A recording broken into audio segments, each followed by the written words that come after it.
Hey everyone, it's Katarina from Untitled Desserts. Today we are making salted tahini brownies. So one of our fabulous bakers, Miss Ellen, has been raving about these tahini brownies that she made a few months ago.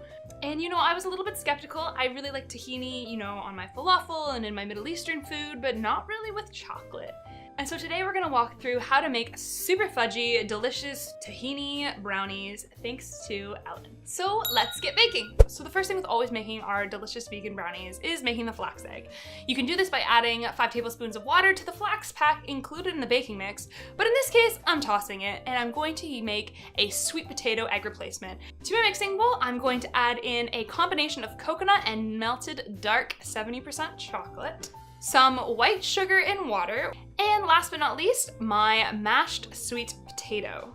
I'm gonna mix all of these ingredients up to the best of my abilities, and then last but not least, pour in our delicious gluten-free and vegan baking mix.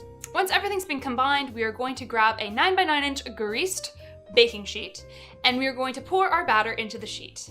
I'm then going to take pieces of chopped dark non-dairy chocolate, and I'm going to spread them out and push them into the top of my brownies. Because we can never have enough chocolate, right? And second to last thing that we're going to do is drizzle on that tahini. And last but not least, we're going to add in one of my favorite ingredients, Maldon sea salt.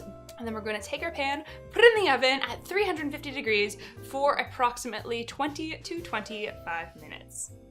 These will be soft and delicious when you pull them out, but make sure you let them cool completely, otherwise they will be very challenging and sticky to cut.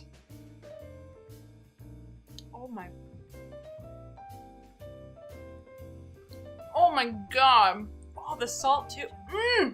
Alright, so these brownies are so freaking good. You got Fudge City going on here with like a super delicious classic soft brownie, topped with tahini, which I would normally say no way. But Ellen was right. There is a nice complement with the chocolate and tahini that go really, really well together. At the end, you get that little bit of that flaked sea salt, which you guys know. I'm obsessed with salty sweet, so it's so good. And so another lesson learned for me, never to doubt weird flavor combos, which is kind of strange because I absolutely love weird flavor combos. Those brownies were so gosh darn delicious. You definitely need to go and make them right now. You saw how easy they were. All you gotta add really is lots of chocolate and tahini and sea salt. So really, go out, make some tahini brownies, make your life better. If you love this video and want to see all the wonderful gluten-free and vegan goodness that is coming from Untitled Desserts, please hit that subscribe button and the little bell to stay up to date with everything Untitled Desserts.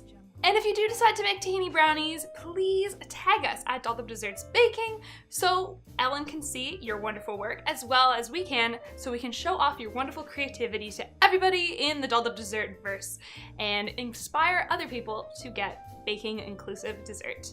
Thank you so much for watching. I'll see you next week.